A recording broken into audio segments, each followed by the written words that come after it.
Well, that's really strange. So I hadn't gone live yet, and there were people in the stream. Okay. Strange, but all right. I guess we're live now. Let me just get the stream up here on my phone so I can monitor the chat. That's so weird.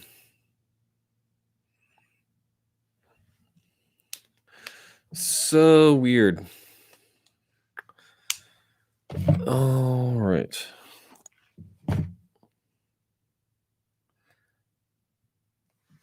All right. Sorry, everybody. I'm kind of caught off guard by why YouTube already put this out for people to join. I'm not quite sure what's up. Yeah. Okay, there we go. That looks a lot more. That looks better. There's 200 people in here now. So anyway, welcome to my Loadout live stream for my generic SOBR Terek kit that I used this weekend at Milsim West Azeri Flank.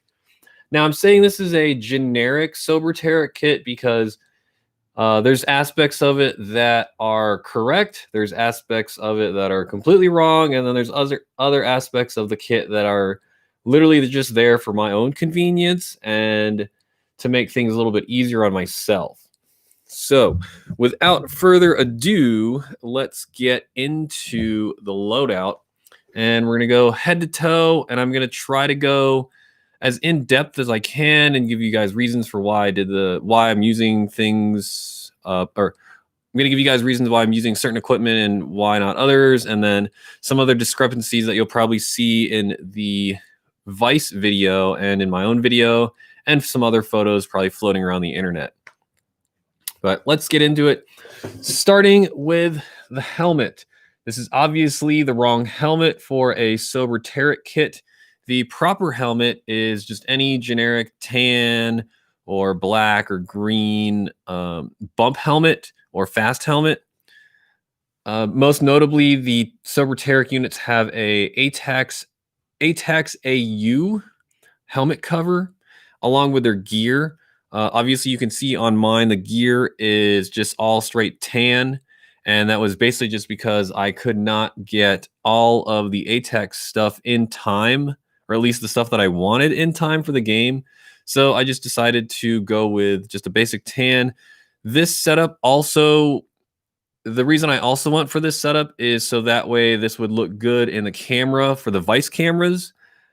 If I was wearing like 3 different patterns, it would just look real goofy, and it would, kind of like this weird like American militia look that you always see in like cringy videos like that. So I didn't want to do that. I wanted to make sure if people are seeing airsoft for the first time, which they probably will in the Vice documentary, that airsoft looked good. That was basically the number one thing I was going for, is to make the equipment look good, and that in turn kind of attracts more people. Okay, so the helmet. The helmet is a PTS MTech Flux. This is basically a non-ballistic helmet. As you can see here, it's got Velcro on the top, on the sides. Somebody was asking, I believe, either on Facebook or on Instagram, if you're able to mount night vision to the built-in NVG. I'm totally lost for the words on this exact thing, but yep. But anyway, you can put NVGs on this with the stock mount. There we go. NVG mount that it comes with the MTech. As you can see here, I have a basic USGI Rhino with my PVS 14 monocular. This is a Gen 3 night vision monocular. And on the back of the helmet, I have my Milsim West counterweight pouch with a name tape and a V-light here to signify when I am hit or dead, or if I need to just let people know where I am. This V-light blinks. And on the MTech, you'll see that it also has retention cords for your NVGs. And what this does, in case you don't know, is when your head moves side to side when you're wearing nods, without this retention cord, the nod still kind of swings because it's still got some inertia to it. And so it kind of throws it off balance. By having this bungee cord here, you keep everything like nice and tight, and you don't get that weird like swaying in your monocular. One thing that I really like about the MTech helmet is, as you can see, there's lots and lots and lots of padding. Now, on a regular like bump helmet, you're going to get probably a foam strip here, 2 foam strips going this way, and then you've got the clamp in the back. The clamp is really handy. However, on some of the lower quality helmets, that clamp tends to break. And so you kind of lose all functionality with a clamp.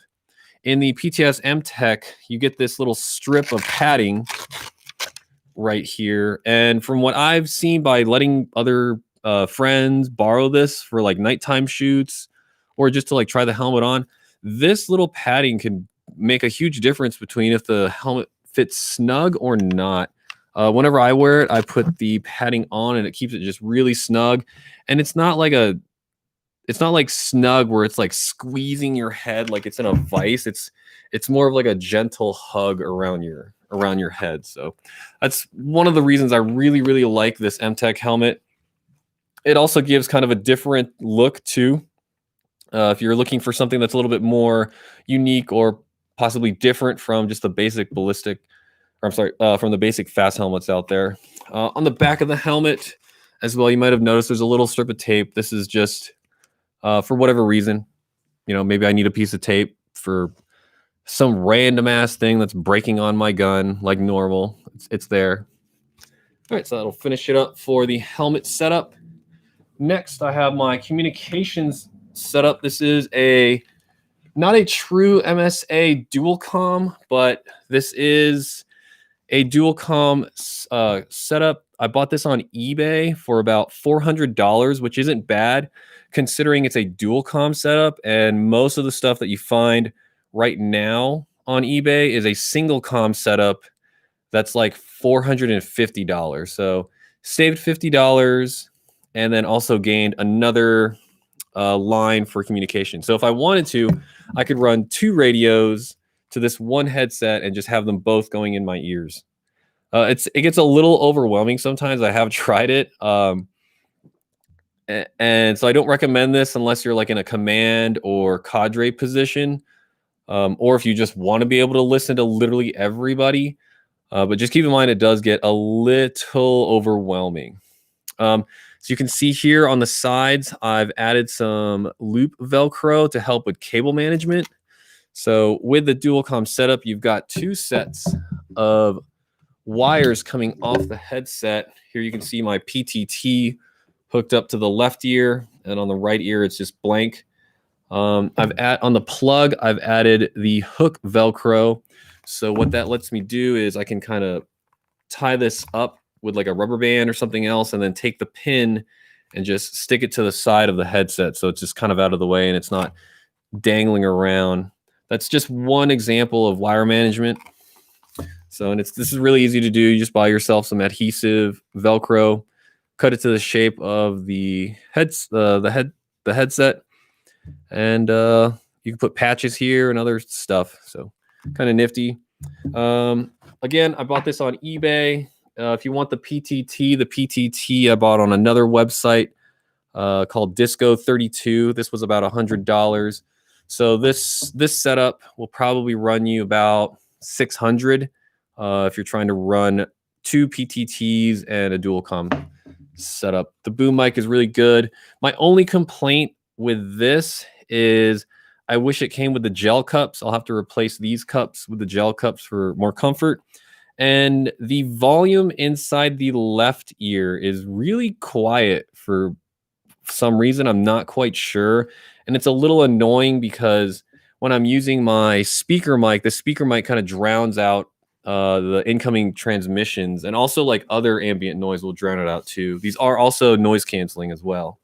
So I can take these to the range or just stand next to someone firing blank fire. I don't have my eardrums blown out. All right.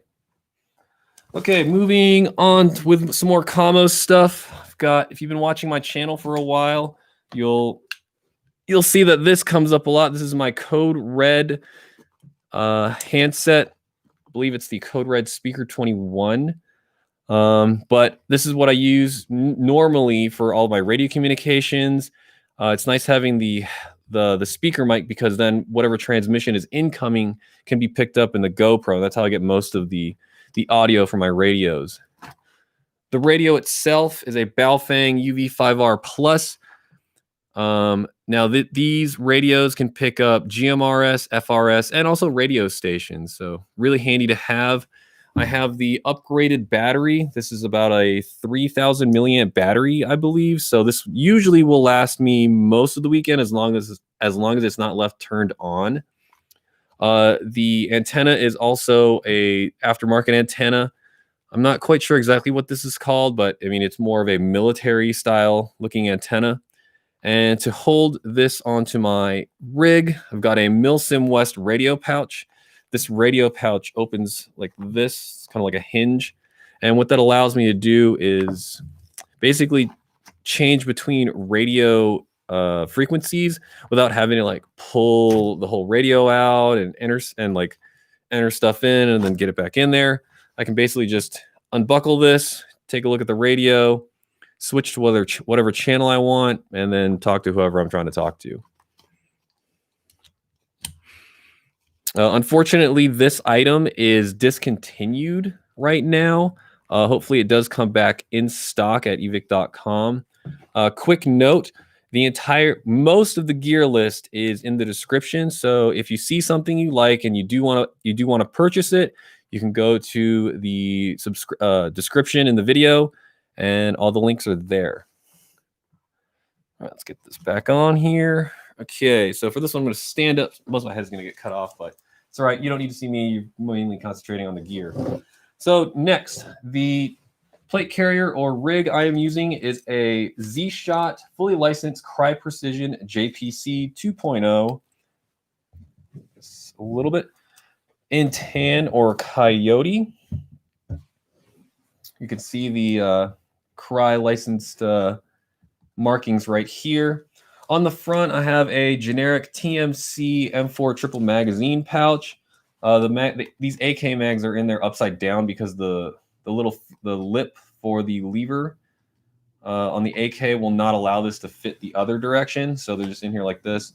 Doesn't matter though, because you can still reload fairly easily. I am using a dump pouch with this setup, so I don't need to try to cram the magazines back into this pouch.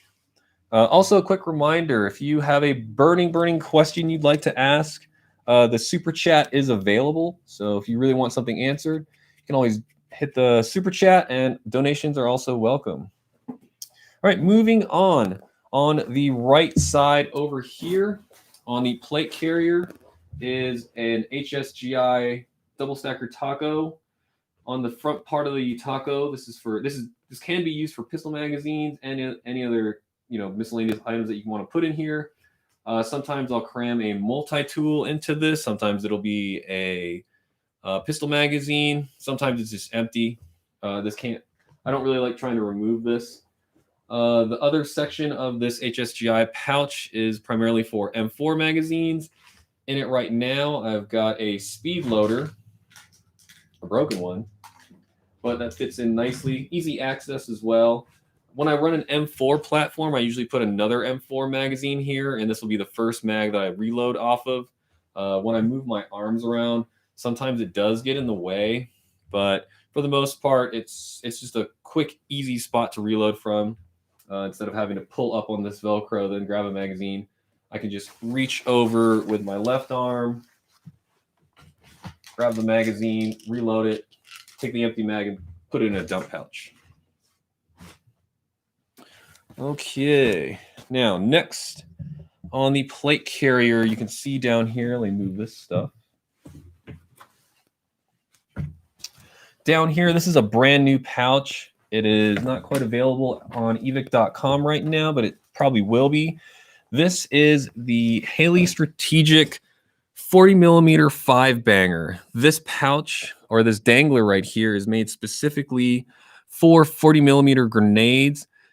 This weekend was the first time I tried it, And quite honestly, this is an excellent spot to put these grenades. This particular piece of kit to me is pretty well thought out. It's just a convenient spot to put the grenades. And the way it works is essentially you're going to pull a grenade. When you're ready to use your grenade launcher, you just move your hand down here to the bottom, point this out, and whoa, and basically push up on the round that you want. That was a Reaper round. I'm glad that didn't fall warhead down. That might have blown up. But for the most part this weekend, I've been using tag-in chalk rounds. You can see a chalk round right here. The grenade launcher I was using was the tag-in ML36. We'll get into that a little bit. But yeah, this dangler is perfect. The 5 shells are great. It's just a good amount of shells to carry on you in this space. Even when you kind of like bend over, they do come up a little bit, but not enough to where this is gonna where these are gonna fall out. They probably come out about that much, if you can see that on the camera. All right, I think that is it for the plate carrier. Let me take a look around, make sure I'm not missing anything. Oh, yes. All right, also on the right side of the plate carrier is just a generic general purpose pouch. And inside this pouch for this weekend, I was using a laser rangefinder. I didn't get to use this as effectively as I wanted to. However, it does have about 4 to 5 times zoom on it. And of course, range finding capability. The original idea was to spot the target, range it, and then try to use the leaf sights on the tag-in ML36 to see if the distancing was correct or if I could get those rounds on target accurately. That I really never had a chance to incorporate the rangefinder and the grenade launcher at once because I was really tied up either commanding or trying to get people to the front. So, I mean, that's just something that kind of happens when you're put into these leadership positions is you take away time where you're basically just a shooter and you transfer that into directing people to get to a spot where they can be shooters. So easy access to this. I pull that out and then just put it back in. This pouch can be accessed simply by using my left arm or just kind of reaching over with my right. I like to leave the zippers here toward the front so that way it's easier access. Okay, next up on the mannequin top, I want to talk about the uniform. So this uniform top is the IPRO Striker XT. This is the correct uniform for the SOBR Terek kit. This is the brown gray color. Don't ask me why they called it that. I have no idea. To me, it's neither brown or gray. But hey, that's just what they wanted to call it. There's a lot of nice features going on with this uniform, particularly on the bottom side. You can see there's some mesh and ventilation. It's got Velcro on the side and pockets here where your arms are. And then on the rear, it also has vents that you can open up. So if it's cold, you can zip this up, close these vents. If you feel like you're overheating or getting really hot, you can open up these arm vents and get some airflow going in behind your arms. The other really, really nice thing I love about this uniform is the shoulders. The shoulders here are padded. So if you're wearing a lot of equipment, which most of us are during Milsim games, it's not gonna, your plate carrier, backpack, sling aren't gonna be digging into your shoulders because you've got really, really, really thick padding here, and it's all built in to the uniform, and it comes like that. You don't have to add it. It's not an extra thing that you need to buy, which is really great. On the front of the sleeves, you've got some molly. Oops, move that over for everybody. Right on the front of the sleeves, you've got some molly along with another pocket. So there's a lot of utility with this uniform, which is which makes it one of my new favorites. Okay, moving along. Next, we have the IPRO Striker pants. And these pants are about $179. To me, they're, in my personal opinion, they're way better than the CRYE ones. As you can see, you've already got some built-in knee padding here. There is a space for you to add knee pads, like solid knee pads, if you want to. You can actually stuff the CRYE ones into this, or you can buy the actual IPRO knee pads and insert them in there. Let's check out this super chat real quick. The Gamer Wolf, hey man, I absolutely love your content. Thank you so much, Gamer Wolf, for your super chat and for tuning in. All right, so it's the knee pads. One other nice aspect about this uniform, which there are several, is the cargo pocket. Now, there's two ways to access the cargo pocket. There is the traditional way, which is, up here at the top of the pocket. Now, if you're kneeling or sitting down or something, obviously it's a little harder to access that. So IPRO has put another pocket on the front end. So let's say you're taking a knee somewhere and you want to get into this cargo pocket. You can unzip it from the side, which is going to be the part that's up. And then you can access your pocket that way and then zip it back up. Just don't forget to zip these up because it is twice as many zippers as you would normally have in this spot. I have definitely left this one open a few times on accident, and stuff has fallen out of my cargo pocket, including my phone once. So I got real lucky. Didn't lose my phone. Right. On the, let's see here. Sorry, I'm trying to see what else I need to cover on these. These are just really, really nice pants. The belt loops on here. There's two belt loops, so if you want to run like another outer belt, you can. There's just so many options for things on these IPRO uniforms. I really prefer these over anything CRYE. Like on the side of the pocket, like on this side of the pocket here, it's just another quick pocket. So a magazine and an M4 mag will fit in here. This is where I put my roster for the game. Basically just had it folded up and right there. And anytime I need to check the roster for my platoon, I'll just take it out, put it back in. It's real handy. The material is very nice and sturdy or durable. I actually ran into some barbed wire. You can see there's some holes here, but I mean, that's just part of what's going to happen in a Milsim game. The rear opens up as well if you need more space on the bottom for your boots.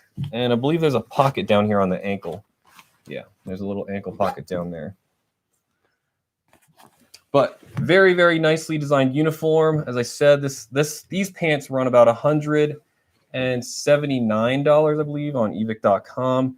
You can kind of wear these casually too, just because you don't have the weird like hole right here from CRYE's stuff. It's a very sharp looking uniform.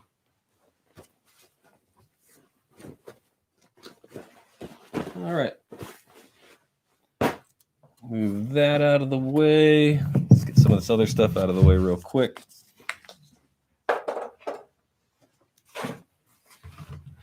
Bring this back a little bit. Hopefully it doesn't fall.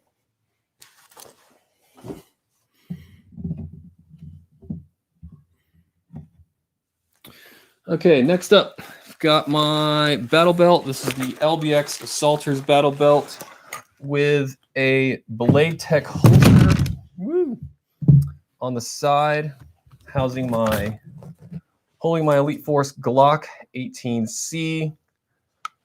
This gun got kind of gunked up over the weekend. I'm also using the green gas magazines. I definitely want to switch to the CO2 ones. I'm going to be purchasing a bunch of CO2 magazines for my Glock 17 and this 18 to be used.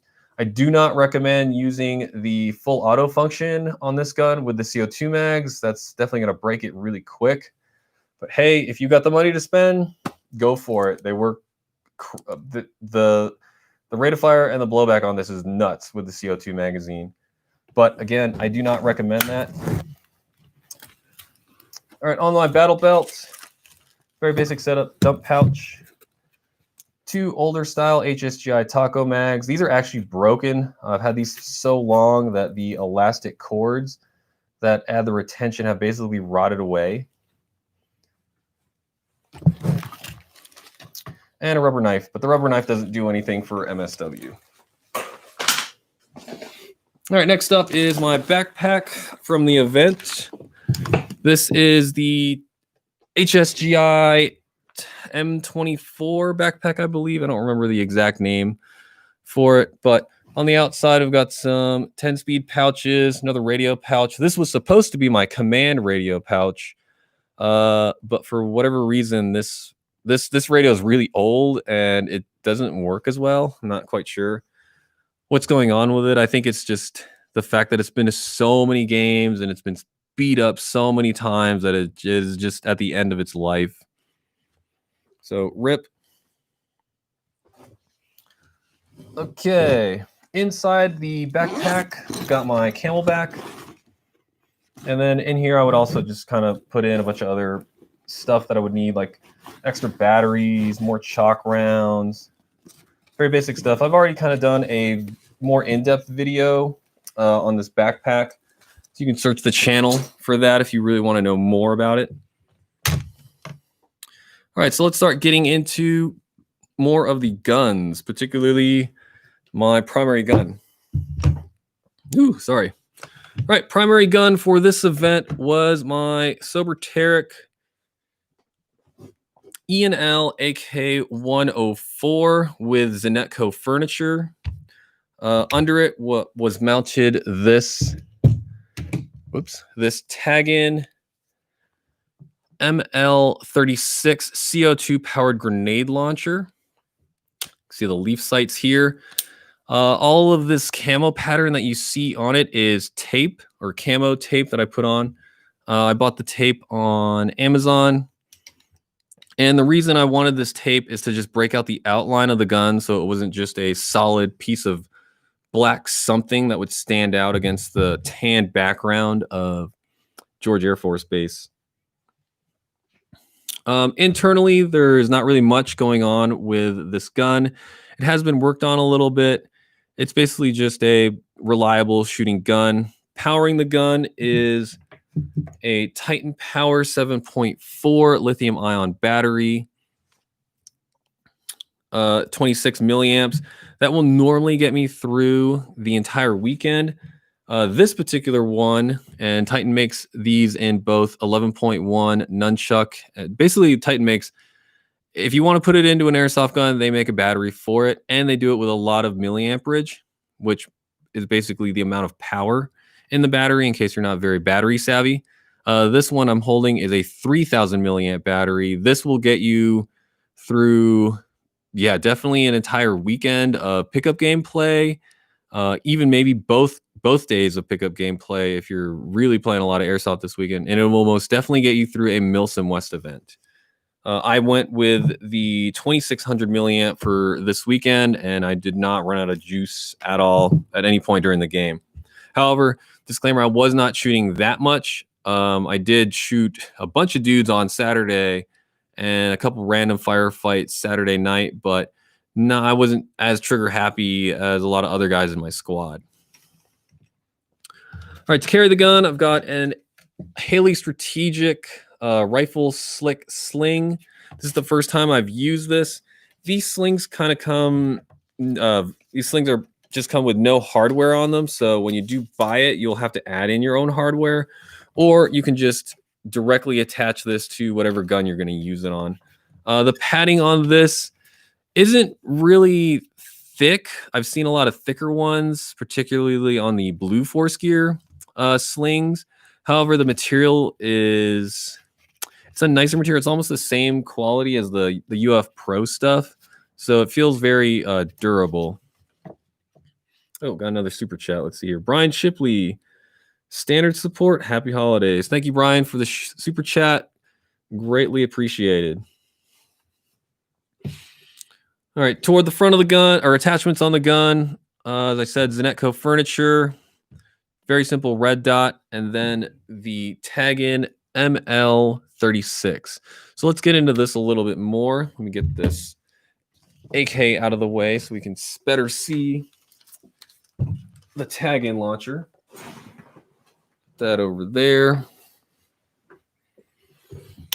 Okay, so here we have the tag-in ML36 underground grenade launcher, or this can be put onto a standalone and you can use it just by itself. This is a CO2 powered breach loading grenade launcher. So the way it works is to load, the CO2 goes up here in the sight. The way you do that is simply push down on this button, twist this cap, and then this will come up. There we go. And there's a spent CO2 cartridge in there. So what you would do is you would take this cartridge, insert it into the sight area, put the cap back on, and then to puncture the CO2, it's kind of neat. You push back all the way on the leaf sight. So you do this, and then that would puncture the CO2, and it's ready to fire. When you're ready to load this thing, there is a push button here on the side.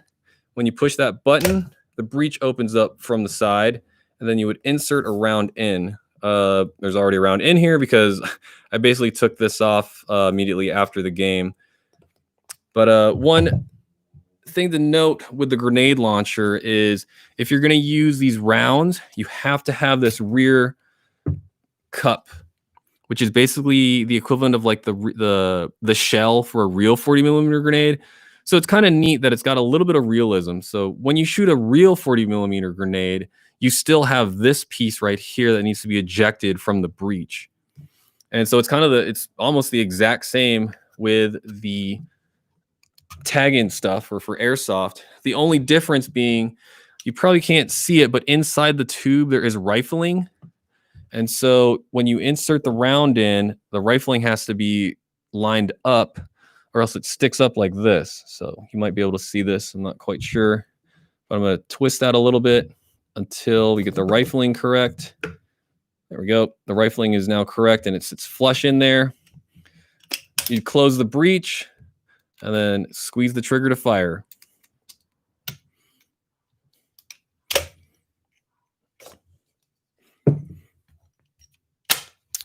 Okay. Once again, everything that you've seen thus far is listed in the description below, plus links. So if you want to pick up any of this stuff on your own, you can do so by simply going to the links in the description. Now, a couple of auxiliary things. Magazines. The magazines I was using are mid-cap magazines. These are also painted. One thing that I see a lot, or one thing that I don't see a lot of happening, is people writing their names on your magazines. I found probably about 3 magazines over the course of the weekend that had no names on it whatsoever. So it's really hard to tell, whose it is. Whenever you go to a game, please write your name on stuff. You might be someone who thinks that they're very careful about collecting up all their belongings after the game or after engagements, but stuff happens. Sometimes people pick them up. Write your name on everything. My name is on this NVG mount. It's on the Rhino mount. It's on the J arm. It's on the Nod itself. My name is on my helmet somewhere. Just write your name on all your stuff. You never know what's going to happen. But anyway, back to the mags. These are, I don't remember what brand, quite honestly. Sorry, but these are mid-cap magazines. Eye protection. Eye protection is probably the most important thing that you should be wearing or need to be wearing on the field. The IPRO that I like to use are Oakley M-Frame 3.0s. The lenses that I got for this particular pair are aftermarket lenses that I found on Amazon. They have a bigger ventilation hole, and that helped a lot. I didn't really fog up too much during the weekend. There were some times where I'd get a little bit of condensation, but it'd be mainly in the early morning time when I'd be on my way to go to the bathroom or something. So, yeah, I definitely suggest getting vented lenses. Oakley themselves make vented lenses, so you can always look for those too. And gloves. Gloves, not so much important, but gloves I'm using are these are Mechanics M-Packs. One thing that I see a lot of people do, and I think it's kind of funny, is they get brand new gloves and they immediately cut the fingers off, or people wonder why people cut the fingers off. Number one, when you get a brand new set of gloves, don't cut the fingers off. Just wear them as is. The fingers are going to wear really, really, really quickly. I guarantee it. Once you do start to see them wear, then by all means start cutting stuff off. As you can see here, there's only a small bit, like there's only 3 digits missing from this one and 2 on this one.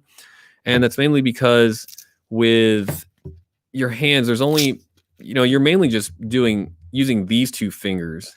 And just by having these 2 cut, I can still do a lot of things and have a lot of dexterity, as opposed to cutting them all off and then kind of losing some more protection too. Because like these impact gloves have small rubber protection that goes almost to the tip of your fingers, which is the part that you really want to protect. And then for the most part, if you're a right-hander, these other 2 fingers are probably tucked away into your pistol grip of your gun. Now for your other hand, hopefully you don't get shot. That's it. I have no other advice for that. Sorry. Okay, now one thing that I've been noticing a lot of lately, particularly at Milsim West games, is people not knowing how to use the fake tourniquet. And I want to stress this is a fake tourniquet. A real cat tourniquet looks very, very different. In fact, I should have just taken my real tourniquet out.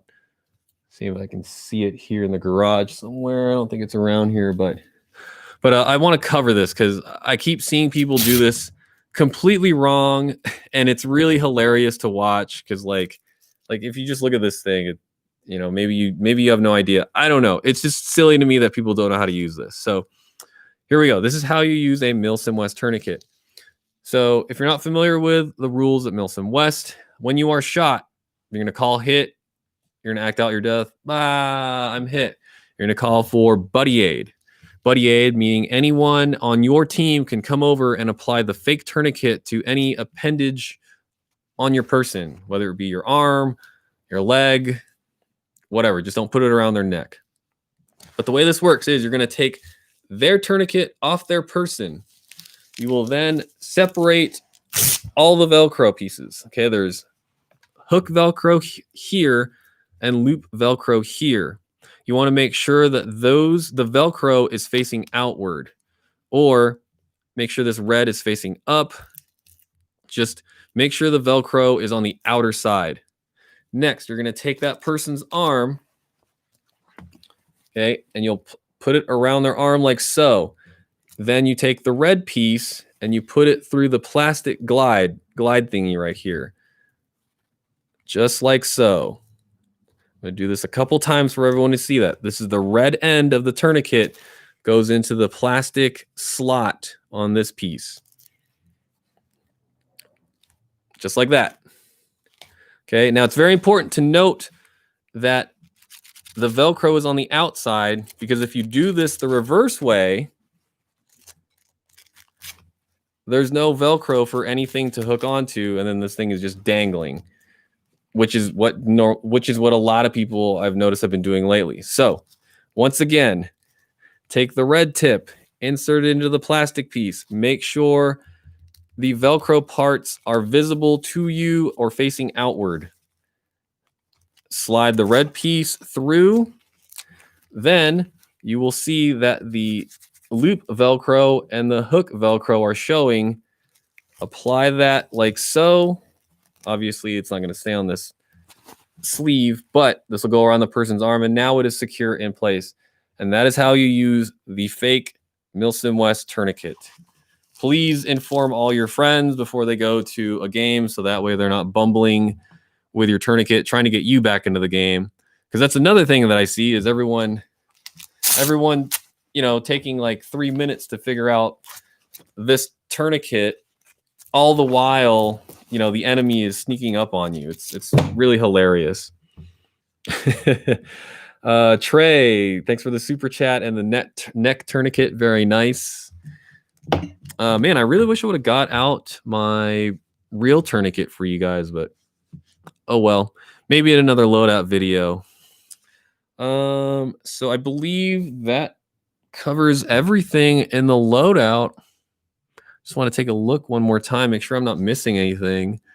But as I stated before, if you are interested in any of the pieces of kit in this video, links in the description.